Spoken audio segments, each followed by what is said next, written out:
harus berani melangkah, harus berani untuk kemajuan bangsa.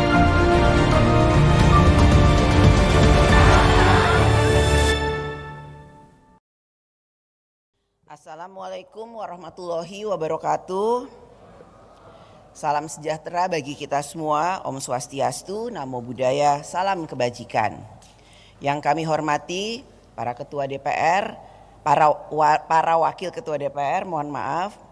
Yang saya hormati para anggota DPR, hadirin yang berbahagia.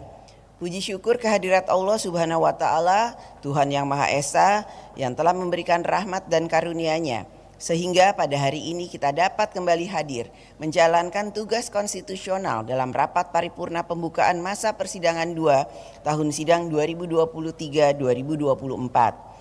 Selamat datang kembali bagi seluruh anggota DPR RI yang baru saja kembali dari kegiatan bersama konstituennya di daerah pemilihan masing-masing, bertemu dengan konstituen untuk mendengarkan aspirasi rakyat sekaligus mensosialisasikan pelaksanaan fungsi-fungsi DPR RI dalam fungsi pengawasan, fungsi anggaran, fungsi legislasi dan diplomasi.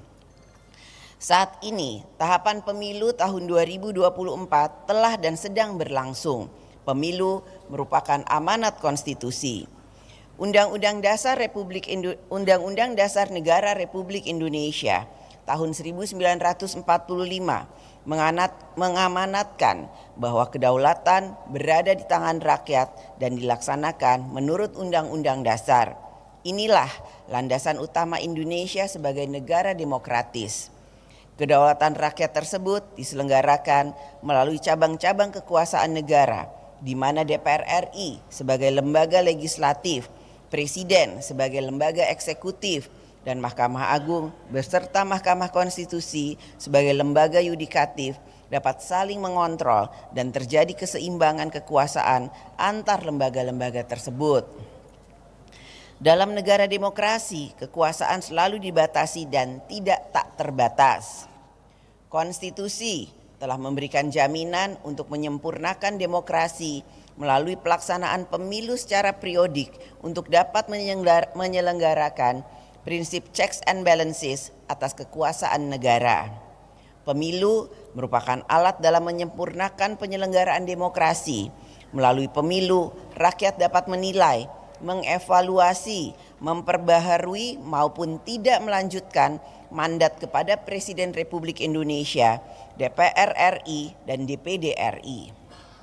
Kualitas pemilu akan menentukan kualitas demokrasi dan selanjutnya akan menentukan kualitas pelaksanaan kedaulatan rakyat dalam mengurus negara dan bangsa.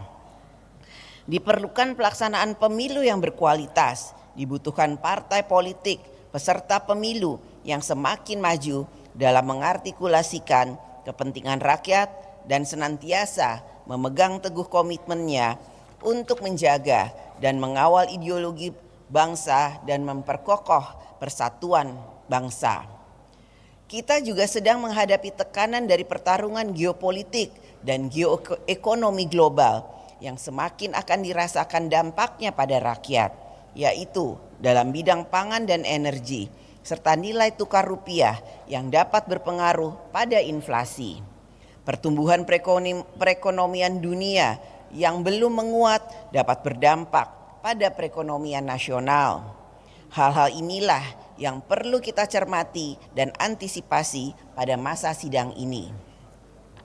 Sidang Dewan yang terhormat, dalam pelaksanaan fungsi legislasi pada masa sidang ini, DPR RI akan melanjutkan pembahasan sebanyak 9 rancangan undang-undang yang saat ini sudah berada dalam tahapan pembahasan tingkat 1. Penyelesaian pembahasan undang-undang tidak boleh terganggu dengan agenda pemilu yang sudah semakin dekat. DPR RI bersama dengan pemerintah akan tetap fokus dan menjaga amanah rakyat demi menghasilkan peraturan perundang-undangan yang berkualitas.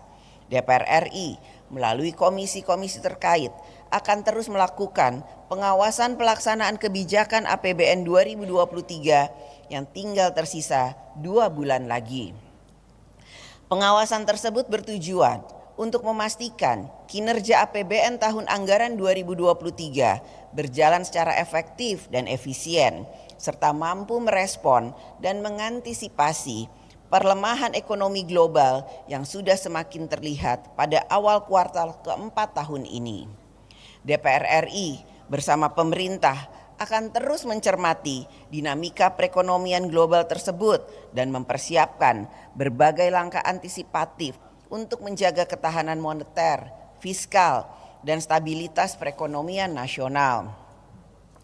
DPR RI akan terus mendukung pemerintah dalam mencapai pengelolaan fiskal ke arah yang lebih sehat, berdaya tahan, serta mampu meningkatkan produktivitas untuk transformasi ekonomi yang inklusif dan berkelanjutan.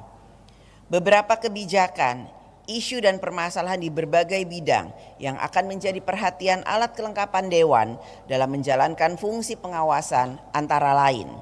1. Krisis pangan yang diakibatkan lonjakan harga pangan seperti beras dan gula. 2. Perubahan iklim yang berdampak pada kekeringan dan kemarau panjang serta krisis air bersih di berbagai daerah. 3. Kenaikan harga minyak dunia akibat memanasnya konflik di Timur Tengah. 4. Kasus kekerasan dan bullying terjadi di lingkungan sekolah. 5. Kasus cacar monyet atau monkeypox yang terus bertambah sejak pertama kali dilaporkan pada tanggal 13 Oktober 2023. 6.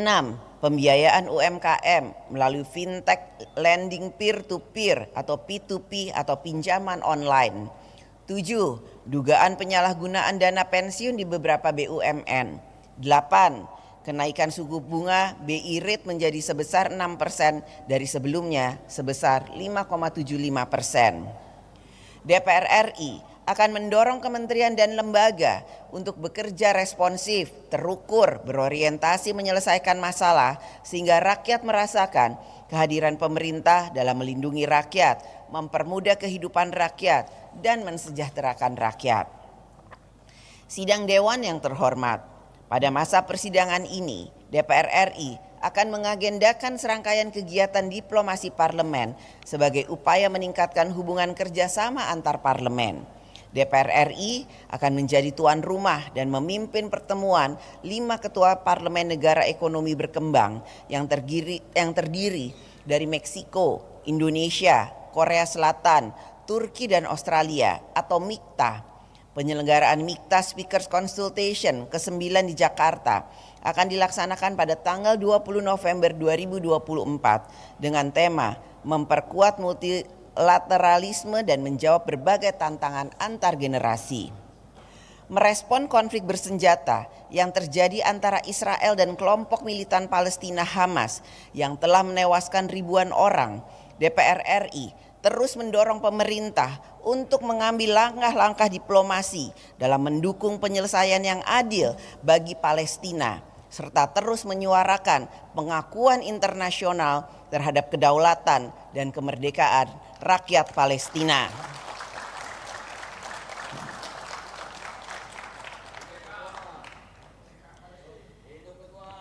Pada persidangan ini, DPR RI juga akan melakukan pertemuan bilateral dengan berbagai negara, yaitu Korea Selatan, Afrika Selatan, Polandia, serta Uni Eropa. DPR RI akan terus berupaya untuk dapat melaksanakan tugas diplomasi antar parlemen sehingga Indonesia memiliki posisi politik luar negeri yang semakin kuat. Sidang Dewan yang terhormat, demikian pokok-pokok kegiatan yang akan dilakukan DPR RI pada masa persidangan 2 dan berbagai hal yang menjadi perhatian DPR RI. Dalam masa persidangan 2 ini, DPR RI akan terus bekerja untuk kesejahteraan rakyat. Rencana kerja DPR RI secara umum yang telah disampaikan ini agar dapat menjadi informasi bagi seluruh rakyat Indonesia untuk turut berpartisipasi dalam pelaksanaan tugas-tugas DPR RI. Dan akhirnya dengan mengucapkan Bismillahirrahmanirrahim, saya atas nama pimpinan DPR RI mengumumkan kepada seluruh rakyat Indonesia bahwa Masa persidangan 2 tahun sidang 2023-2024 akan dimulai sejak hari ini, Selasa 31 Oktober 2023, sampai dengan berakhirnya masa sidang periode ini. Atas nama pimpinan DPR RI, kami menyampaikan selamat bekerja mensejahterakan rakyat. Semoga Allah Subhanahu wa Ta'ala, Tuhan yang Maha Esa, memberikan rahmat dan bimbingannya bagi kita semua. Terima kasih. Wassalamualaikum warahmatullahi wabarakatuh. Om Santi, Santi, Santi, Om Namo Buddhaya. Merdeka!